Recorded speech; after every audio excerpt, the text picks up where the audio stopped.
نحمدہ و نصلی علی رسول الکریم اما بعد۔ صحیح البخاری کتاب الصلاۃ باب نمبر 33 حدیث نمبر 405۔ باب حق البزاق بالید من المسجد،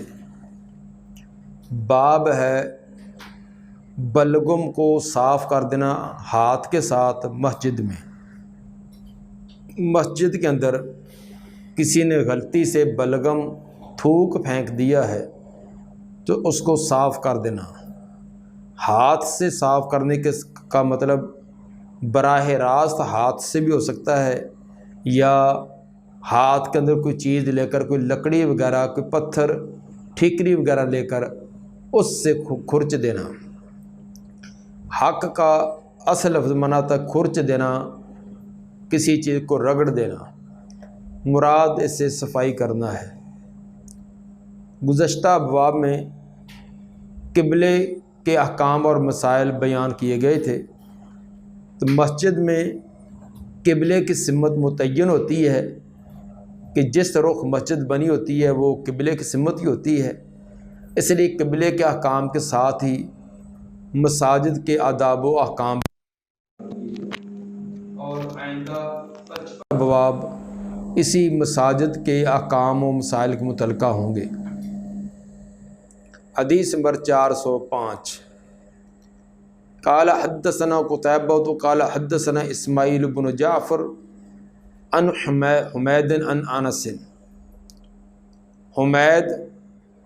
یہ عن انس سے بیان کر رہے ہیں، تو مسند احمد اب مصنف عبدالرزاق حدیث نمبر 1692 کے اندر صراحت ہے کہ حمید نے حضرت انس رضی اللہ تعالی عنہ سے سماع کیا ہے، ان نبی صلی اللہ علیہ وسلم رعا نخامۃ فی القبلہ، نبی صلی اللہ علیہ وسلم نے بلغم دیکھا قبلے کی طرف، جو مسجد کی قبلے والی دیوار تھی اس پر بلغم دیکھا۔ فی القبلہ سے مراد فی جدار القبلہ، جو قبلے کے طرف دیوار ہوتی ہے سامنے والی، اس پر کوئی بلغم وغیرہ دیکھی۔ فشق ذالک علیہ، بڑی شاک گزری یہ چیز آپ پر، آپ کو یہ دیکھ کر انتہائی ناگوار اور ناپسند بات گزری۔ حتیٰ رویہ فی وجہہ، یہاں تک اس کے آثار آپ کے چہرے پر دیکھے گئے۔ آپ نے اتنا ناپسند کیا اور اتنا اس بات کو غلط قرار دیا کہ ناراضگی کے آثار بھی آپ کے چہرے پر نظر آئے۔ فقام فحکہ بیدہ، آپ کھڑے ہوئے، آپ نے اس کو کھرچ دیا اپنے ہاتھ سے، کسی اور کو کہنے کے بجائے آپ نے خود ہی اپنے دست مبارک سے اس کو صاف کرنا شروع کر دیا۔ چونکہ مسجد یہ اللہ کا گھر ہے، جس کو اللہ کے گھر کی صفائی کا موقع مل جائے، اللہ کے گھر کی صفائی کی خدمت نصیب ہو جائے، تو یہ بڑی شرف کی بات ہے۔ تو نبی صلی اللہ علیہ وآلہ وسلم نے خود ہی یہ صفائی والا کام اپنے دست مبارک سے کر دیا۔ فقال ان احدکم اذا قام فی صلاتہ، پھر آپ نے فرمایا کہ بے شک تم میں سے کوئی ایک جب کھڑا ہوتا ہے اپنی نماز میں، فإنہ یناجی ربہ، تو بے شک وہ سرگوشیاں کرتا ہے اپنے رب سے، ایسا ایسا پیار محبت کی باتیں کرتا ہے اپنے رب سے۔ او ان ربہ بینہ و بین القبلہ، یا پھر یہ الفاظ فرمائے تھے کہ بے شک اس کا رب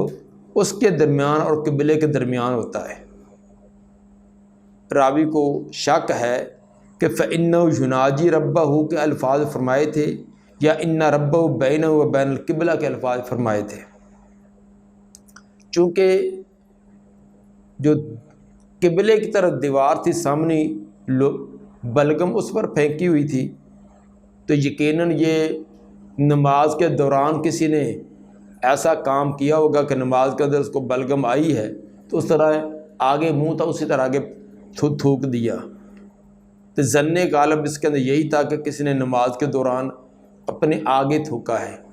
تو اس لیے آپ نے اسے منع کیا کہ سامنے تھوکنا یہ اس کی ممانعت ہے، اس لیے کہ آدمی اپنے رب سے سرگوشیاں کر رہا ہوتا ہے یا اس کا رب اس کے اور قبلے کے درمیان ہوتا ہے۔ فلا یبزقن احدکم قبلہ قبلتہ، تم میں سے کوئی ایک قبلے کی طرف رخ کر کے تھوکے نہ، ولیکن ان یسارہ او تحت قدمہ، لیکن اپنے بائیں طرف یا اپنے پاؤں کے نیچے۔ اگر بہت زیادہ ہی تھوک غالب آ ہی گیا ہے، نماز کے اندر زیادہ ہی تشویش ہو رہی ہے، تو اپنے بائیں طرف تھوکے یا پاؤں کے نیچے۔ ثم اخذ طرف ردائہ، پھر آپ نے پکڑا اپنے کپڑے کی ایک طرف کو، فباسک فیہ، اس کے اندر آپ نے تھوکا، ثم رد بعض علی بعض، پھر بعض کو بعض کے ساتھ مسل دیا، فقال او یفعل ہکذا، اور فرمایا یا پھر وہ ایسا کرے۔ کہ اگر کسی کو نماز کے اندر تھوک آ ہی جائے تو نہ سامنے تھوکے نہ دائیں طرف، اگر تھوکنا تو یا تو بائیں طرف یا پاؤں کے نیچے۔ لیکن یہ کب ہوگا؟ جب مسجد کا ماحول ہی ایسا ہے، کچا ماحول ہے، سادہ ماحول ہے، کوئی فرش وغیرہ، قالین وغیرہ، صفیں وغیرہ نہیں ہیں۔ تو البتہ اگر ماحول جو ہے آج کے دور کی طرح ہے، قالین وغیرہ ہے، سفید چٹائیاں ہیں یا اور اس طرح کی قیمتی چیزیں نیچے بچھائی ہوئی ہیں، تو اب پاؤں کے نیچے یا الٹے ہاتھ تھوکنا یہ بھی درست نہیں ہے۔ پھر اس کے لیے وہ آخری جو طریقہ ہے کہ ثم اخذ طرف ردائی فباسک فیہ، آپ نے اپنے کپڑے کی ایک طرف لی تو طرف لے کر اس کے اندر ایسے تھوک کر پھر ایسے کپڑے کو ایسے مسل دیا۔ جب مسل دیا تو اس کا نشان، اس کا وجود ختم ہو گیا۔ تو آپ نے کر کے دکھلایا کہ یا پھر ایسے کرے، اپنے کپڑے کے اندر وہ تھوکے اور تھوک کر اس کو مسل دے اور اس کا نشان ختم ہو جائے گا۔ ان ربہ بینہ و بین القبلہ، اس کا بعض اہل علم نے تو یہی منع کیا ہے، اس کا یہ مفہوم بیان کیا ہے کہ اللہ کی رحمت آدمی کے درمیان، نمازی کے درمیان اور قبلے کے درمیان ہوتی ہے۔ اگر تھوکے گا تو اللہ کی رحمت اٹھ جائے گی۔ اور الفاظ کا تقاضا یہ ہے کہ واقعی اللہ تعالیٰ کی اگر ذات سامنے مراد لی جائے تو وہ بھی کوئی بعید نہیں ہے، کیونکہ وہ عرش پر ہوتے ہوئے بھی ہر ایک کے سامنے ہو سکتا ہے۔ اگر سورج، ایک سورج آسمان پر، بلکہ آسمان سے بھی بہت نیچے ہے، تو ایک سورج ہے وہ آسمان پر ہو کر ہر ایک کے سامنے ہو سکتا ہے، تو وہ تو اللہ تو خالق ہے، وہ عرش پر ہوتے ہوئے ہر ایک کے سامنے کیوں نہیں ہو سکتا؟ تو بہرحال اگر ظاہری الفاظ والا معنی بھی کیا جائے تو یہ معنی بھی درست ہوگا کہ واقعی ان ربہ بینہ و بین القبلہ، اس کا رب اس کے اور قبلے کے درمیان ہوتا ہے۔ اللہ کی ذات سامنے ہوتی ہے تو سامنے تھوکے گا تو گویا کہ اس نے اللہ کی ذات کی بے ادبی اور گستاخی کی ہے، جس کی وجہ سے وہ بہت بڑی برکت سے محروم ہو جائے گا۔ ثابت یہ ہوا کہ اگر اول تو یہ بلغم وغیرہ اور تھوک وغیرہ ان تمام سے مبرہ اور پاک صاف ہو کر مسجد میں آنا چاہیے۔ وضو کا مقصد یہ ہوتا ہے کہ بالکل اس طرح کی تمام چیزوں سے طہارت حاصل کر لی جائے۔ بالفرض اگر نماز کے دوران ایسی کیفیت ہو بھی جائے تو سامنے قبلے کی طرف تھوکنا یہ انتہائی بری حرکت ہے، اس کی سخت ممانعت ہے، بلکہ بعض روایات کے اندر اس کی سخت وعید بھی بیان کی گئی، جیسے کہ صحیح ابن خزیمہ کی حدیث نمبر 925 میں اور صحیح ابن حبان کی حدیث نمبر 1639 میں ہے۔ حضرت حذیفہ رضی اللہ تعالیٰ عنہ مرفوع بیان کرتے ہیں کہ من طفل تجاہ القبلہ، جو قبلے کی طرف منہ کر کے تھوکے گا، جا یوم القیامت، وہ قیامت کے دن آئے گا،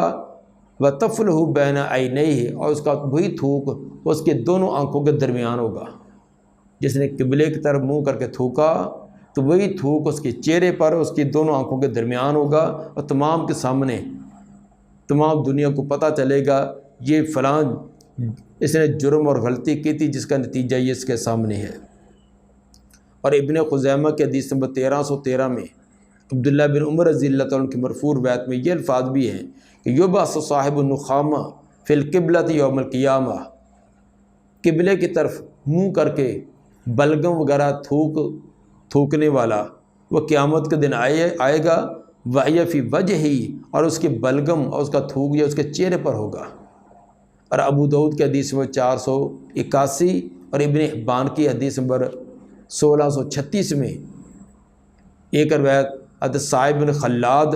رضی اللہ تعالیٰ عنہ سے ہے کہ ان رجلا اما قوما،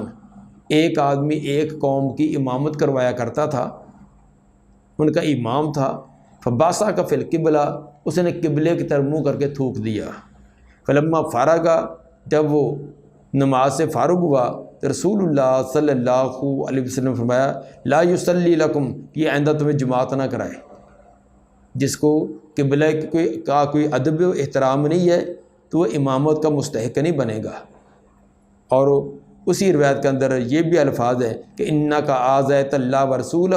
تو اللہ اس کے رسول کو اذیت دی ہے، قبلے کی طرف رخ کر کے تھوک کر اللہ اس کے رسول کو اذیت دی ہے۔ اس لیے بہت سارے بھائی اس بات میں خیال نہیں کرتے، تو وہ تھوکتے وقت قبلہ اور غیر قبلہ کا کوئی خیال نہیں کرتے، تو یہ ہمیشہ یہ آداب ملحوظ رکھنے چاہیے۔ حدیث نمبر 406، قال حدثنا عبداللہ ابن یوسف قال اخبرنا مالک عن نافع عن عبداللہ ابن عمر ان رسول اللہ صلی اللہ علیہ وسلم رعا بصاقا فی جدار القبلہ فحکہ۔ سیدنا عبداللہ بن عمر رضی اللہ عنہما فرماتے ہیں کہ رسول اللہ صلی اللہ علیہ وسلم نے تھوک دیکھا، بلغم دیکھا قبلے کی طرف جو دیوار تھی اس پر، مسجد کی وہ دیوار جو قبلے کی طرف تھی سامنے، اس پر آپ نے بلغم اور تھوک دیکھا، فحکہ، تو آپ نے اس کو کھرچ کر اتار دیا۔ ثم اقبل علی الناس، پھر آپ متوجہ ہوئے لوگوں کی طرف، فقال اذا کان احدکم یصلی، آپ نے فرمایا کہ جب تم میں سے کوئی ایک نماز ادا کر رہا ہوتا ہے، فلا یبصق قبل وجہہ، تو اپنے چہرے کے سامنے مت تھوکے، فإن اللہ قبل وجہہ اذا صلی، جب وہ نماز پڑھتا ہے تو اللہ اس کے سامنے ہوتا ہے۔ اس لیے اگر سامنے تھوکے گا تو گویا کہ اس نے اللہ تعالیٰ کی طرف تھوک پھینکا ہے، تو یہ انتہائی بے ادبی و گستاخی والا پہلو ہوگا، اس لیے سامنے کی طرف مت تھوکے۔ حدیث نمبر 407، قال حدثنا عبداللہ ابن یوسف قال اخبرنا مالک عن ہشام بن عروہ عن ابیہ عن عائشہ ام المؤمنین ان رسول اللہ صلی اللہ علیہ وسلم رعا فی جدار القبلۃ مخاطا او بصاقا او نخامتا فحکہ۔ سیدہ عائشہ رضی اللہ تعالیٰ عنہ فرماتی ہیں کہ رسول اللہ صلی اللہ علیہ وسلم نے قبلے کی طرف جو دیوار تھی، مسجد کی جو قبلے کی طرف دیوار تھی، اس پر مخاط، ناک کا مادہ، ناک سن کے جو مادہ نکلتا وہ مخاط، ناک کا مادہ دکھا، اور بصاقن، بصاق تھوک، جس تھوک کے اندر بلغم ہو، نخامتاً، سینے کا بلغم، بصاق جو سفید رنگ کا تھوک ہوتا ہے اس کے اندر بلغم ہو، اور نخامہ پیلے رنگ کی جو سینے سے جمی ہوئی بلغم نکلتی ہے۔ تو مطلب یہ ہے کہ اس طرح کی کوئی چیز آپ نے دیکھی تھی کہ وہ ناک کا مادہ تھا یا بلغم والی تھوک تھی یا سینے کی بلغم تھی، فحکہ، تو آپ نے اس کو کھرچ دیا، آپ نے اس کو اتار دیا۔ تو مطلب یہ ہے کہ مسجد کی صفائی و ستھرائی، اس کے اندر ایسی حرکت نہیں کرنی چاہیے۔ اگر کوئی لا علمی کی وجہ سے اور اپنی کم سوچ اور فکر کی وجہ سے ایسا کام کر دے تو اس کو فوراً صاف کر دینا چاہیے۔ باب نمبر 34، باب حق المخاطب الحصا من المسجد، باب ہے صاف کر دینا، کھرچ دینا بلغم وغیرہ کو کینکری کے ساتھ مسجد سے۔ مسجد کے اندر کسی نے بلغم وغیرہ کوئی اس طرح کا مادہ پھینکا ہے تو کوئی پتھر، کوئی ٹھیکری، کوئی اور اس طرح کی کوئی چیز لے کر اس کے ساتھ اس کو کھرچ دے، اتار دے۔ وقال ابن عباس ام وطیت علی قاذر رطب فاغسلہ، ابن عباس رضی اللہ عنہما کا یہ اثر ہے، وہ فرماتے تھے کہ جب تو روندے تار نجاست کو تو فاغسلہ، اس کو دھو۔ اگر پاؤں جوتے پہنے ہیں اور ایسی نجاست کے اوپر سے گزرے ہیں، جوتا ایسی نجاست پر آگا جو کہ گیلی حالت میں تار حالت میں ہے، فاغسلہ، تو پھر تو اس کو دھونا پڑے گا۔ ان کا نہ یابسن فلا، اگر وہ خشک ہے تو پھر کوئی حرج نہیں ہے۔ اگر وہ نجاست خشک تھی، اس کے اوپر جوتا آ بھی گیا ہے تو آگے صاف مٹی پر جب جوتا رکھا جائے گا تو اس کے اثرات ختم ہو جائیں گے۔ البتہ اگر تار ہے تو تار جو ہے وہ اس کے اثرات جو ہے وہ جوتے کے دائیں بائیں بھی یا جوتے کے اندر بھی پھنس جاتے ہیں، یا تو اس کو دھویا جائے یا پھر زمین پر اچھی طرح رگڑا جائے، بشرط یہ کہ جوتے کا تلوا پال بالکل ہموار ہو۔ تو جوتے کا تلوا ہموار ہے تو زمین پر مٹی پر رگڑ دینے سے بھی صفائی ہو جاتی ہے، لیکن اگر تلوے میں سلوٹیں وغیرہ بنی ہوئی ہے جس طرح کہ آج کل عام طور پر جوتوں میں ہوتی ہے، تو وہ صرف رگڑنے سے پاک نہ ہوگا بلکہ اس کو دھو کر نکالنا پڑے گا۔ مقصد نجاست کے جو آثار ہیں، اثرات ان کو ختم کرنا ہے۔ حدیث نمبر 408 اور 409، قال حدثنا موسیٰ بن اسماعیل قال اخبرنا ابراہیم بن سعد اخبرنا ابن شہاب عن حمید بن عبد الرحمن ان ابا ہریرہ و ابا سعید حدثاہ، سیدنا ابو ہریرہ اور سیدنا ابو سعید خدری رضی اللہ عنہما یہ دونوں اس روایت کو بیان کرتے ہیں۔ چونکہ دو صحابی اس کو بیان کرتے ہیں اس لیے یہ دو حدیثیں شمار کی جائیں گی، اس لیے ان کا نمبر 408 اور 409 دو نمبر اس کو دیے گئے ہیں۔ ان رسول اللہ صلی اللہ علیہ وسلم رعا نخامۃ فی جدار المسجد، آپ نے بلغم دیکھا قبلے کی طرف جو مسجد کی دیوار تھی، مسجد کی دیوار جو قبلے کی سمت تھی اس میں بلغم دیکھی۔ فتناول حصاۃ فحکھھا، آپ نے ایک کنکری یہ پتھر لیا، اس کے ساتھ اس کو کھرچ دیا۔ فقال اذا تنخم احدکم، پھر آپ نے فرمایا کہ جب بھی تمہیں کوئی ایک بلغم، کسی ایک کو بلغم آ جائے، فلا یتنخمن قبل وجہہ، تو اپنے چہرے کے سامنے اس بلغم کو نہ پھینکے، ولا عن یمینہ، نہ اپنی دائیں طرف بھی پھینکے، ولیبصق عن یسارہ، اپنے الٹے ہاتھ بائیں طرف پھینکے، بشرط یہ کہ بائیں طرف کوئی اور آدمی نہ کھڑا ہو اور مسجد کا ماحول بھی اس طرح کا سادہ ہو۔ اور تحت قدم الیسریٰ، یا پھر اپنے بائیں پاؤں کے نیچے تھوک دے، جب تھوک کر اوپر پاؤں رکھے گا تو تمام کا تمام اس کا جسم جو ختم ہو جائے گا۔ اس روایت سے بھی یہ ثابت کیا کہ مسجد کے اندر کوئی ایسی چیز جس سے انسان کو کراہت اور گھن آتی ہے اس کا پھینکنا یہ درست نہیں ہے، جس طرح کہ ناک کا فضلہ ہے، بلغم ہے، تھوک وغیرہ ہے، تو دوسرے دیکھنے والوں کو بڑی کراہت اور ناپسندیدگی ہوتی ہے۔ اگر کوئی گموارہ آدمی ایسا کر ہی دے تو بجائے اس کے کہ اس کے گلے پڑیں اور اس کو ڈانٹ ڈپٹ دیں تو اس کو اچھی طرح سے سمجھا دیں، کیونکہ اس کو اگر ادب احترام کا علم ہوتا تو ایسا نہ کرتا۔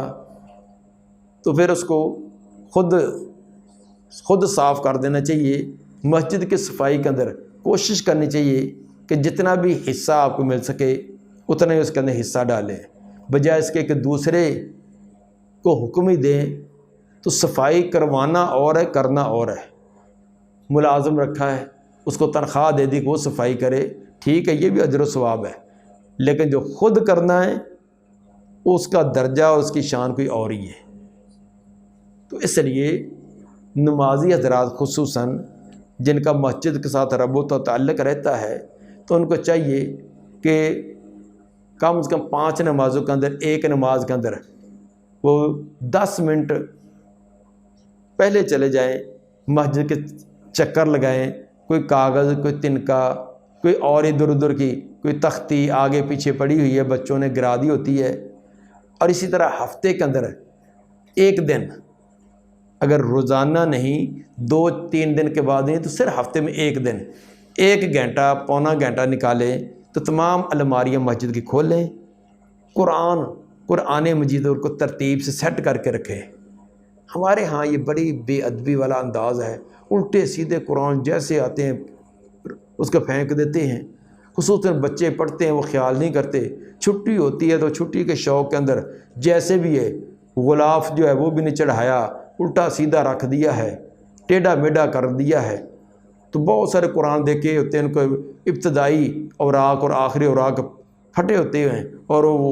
پھٹے ہوئے اوراق کہیں ادھر گرتے ہیں کبھی ادھر گرتے ہیں، تو نہ کوئی نمازی خیال کرتا ہے نہ کوئی اور کرتا ہے۔ تو ہفتے کے اندر کم از کم 1 دن آپ نکالیں، تمام الماریاں کھولیں، ان کی صفائی ستھرائی کریں، تمام قرآنوں کو جاڑ کر صاف کر کے بڑی ترتیب سلیقے سے ان کو جوڑیں، تو یقیناً اس کا ایک بہت بڑا اجر ہوگا۔ حدیث باب نمبر 35،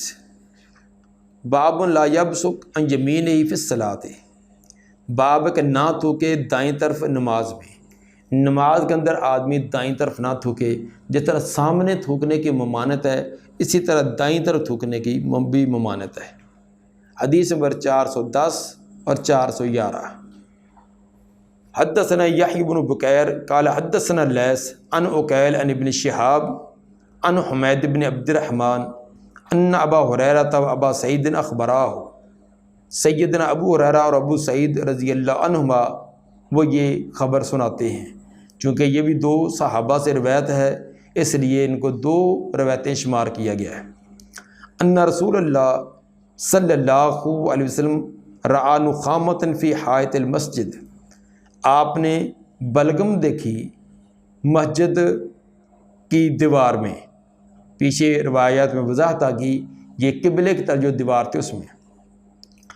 فتناول رسول اللہ صلی اللہ علیہ وسلم حصاۃ فحطھا، آپ صلی اللہ علیہ وسلم نے ایک پتھر لیا، ایک کینکر لیا، اس کے ساتھ اس کو کھرچ دیا۔ ثم قال، پھر فرمایا اذا تنخم احدکم فلا یتنخم قبل وجہہ ولا عن یمینہ، جب بھی تم میں سے کسی ایک کو بلغم آئے تو نہ تھوکے اپنے چہرے کے سامنے اور نہ دائیں طرف، ولیبصق عن یسارہ، چاہیے کو اپنے بائیں طرف تھوکے، اور تحت قدم الیسریٰ، یا پھر اپنے بائیں پاؤں کے نیچے تھوک لے۔ ان روایات میں تو مطلق دائیں تھوکنے کی ممانت ہے۔ اب یہ نماز کی حالت میں یا یہ غیر نماز میں، تو یہ حدیث کے اندر الفاظ یہ نہیں ہیں بلکہ یہ مطلق ہے۔ یہی وجہ ہے کہ امام نووی نے بھی ان کو مطلق بیان کیا ہے، یعنی نماز کے اندر بھی اور نماز سے خارج بھی، مسجد کے اندر ہو یا مسجد سے باہر ہو، تو سامنے قبلے کی طرف اور دائیں طرف دونوں طرف تھوکنے کی ممانت ہے۔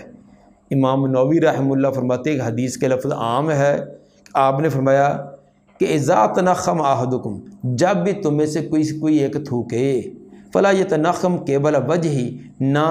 اپنے چہرے کے سامنے، ولا عن یمینہ، اور نہ دائیں طرف، بلکہ کس طرح کرے، ولیبصق عن یسارہ، اپنے بائیں طرف۔ تو اس سے امام نووی رحمہ اللہ کا یہ استدلال ہے کہ یہ مسجد نماز کے اندر بھی اور نماز سے خارج میں بھی، مسجد کے اندر بھی اور مسجد سے باہر بھی، یہ تمام حالات میں قبلے کی طرف رخ کر کے اور دائیں طرف تھوکنے کی ممانت ہے۔ عبداللہ بن مسعود رضی اللہ تعالیٰ عنہ اور حضرت معاذ بن جبل رضی اللہ تعالیٰ عنہ سے بھی ایسی روایات منقول ہیں کہ جن کے اندر یہ مطلق ذکر ہے۔ تو امام بخاری نے جو باب کے اندر شرط لگائی ہے کہ باب لا یبصق عن یمینہ فی الصلاۃ، یہ صلاۃ کی نماز کی قید لگائی ہے، تو امام صاحب نے یہ حدیث نمبر 413 اور 416 ان کی وجہ سے یہ نماز کے ساتھ مقید کیا ہے، کیونکہ ان روایات کے اندر یہ صلاۃ کا نماز کا تذکرہ آیا ہے۔ حدیث نمبر 412، قال حدثنا حفص بن عمر قال حدثنا شعبہ قال اخبرنی قتادہ قال سمعت انس قال قال النبی صلی اللہ علیہ وسلم لا یطفلن احدکم بین یدیہ، تم میں سے کوئی ایک بھی اپنے آگے نہ تھوکے، سامنے نہ تھوکے، ولا عن یمین، اور نہ دائیں طرف، بلکہ عن یساری، لیکن بائیں طرف تھوکے، اور تحت رجلہ، یا پھر اپنے پاؤں کے نیچے تھوکے۔ اس کے اندر بھی جو گزشتہ روایات کے اندر بات آئی تھی اسی کی صراحت اور وضاحت کی گئی ہے۔ باب نمبر 36، باب یبصق عن یساری او تحت قدم الیسری، باب تھوکے اپنے بائیں طرف یا پاؤں کے نیچے۔ تو امام بخاری رحمہ اللہ چھوٹی چھوٹی چیزوں پر بھی الگ الگ تبویب کر کے مسئلے کی اچھی طرح وضاحت کر دیتے ہیں۔ حدیث نمبر 413، قال حدثنا آدم قال حدثنا شعبہ قال حدثنا قتادہ قال سمعت انس بن مالک قال قال النبی صلی اللہ علیہ وسلم ان المؤمن اذا کان فی الصلاۃ، بے شک مومن آدمی جب نماز میں ہوتا ہے فانما یناجی ربہ، تو اپنے رب سے سرگوشیاں کرتا ہے، فلا یبزقن بین یدیہ، پس ہرگز نہ تھوکے اپنے سامنے، ولا عن یمینہ، اور نہ دائیں طرف، ولکن عن یساری اور تحت قدمہ، لیکن بائیں طرف یا پاؤں کے نیچے تھوکے۔ حدیث نمبر 414، حدثنا علی قال حدثنا سفیان حدثنا زہری عن حمید بن عبد الرحمن عن ابی سعید ان النبی صلی اللہ علیہ وسلم ابصر نخامۃ فی قبلۃ المسجد،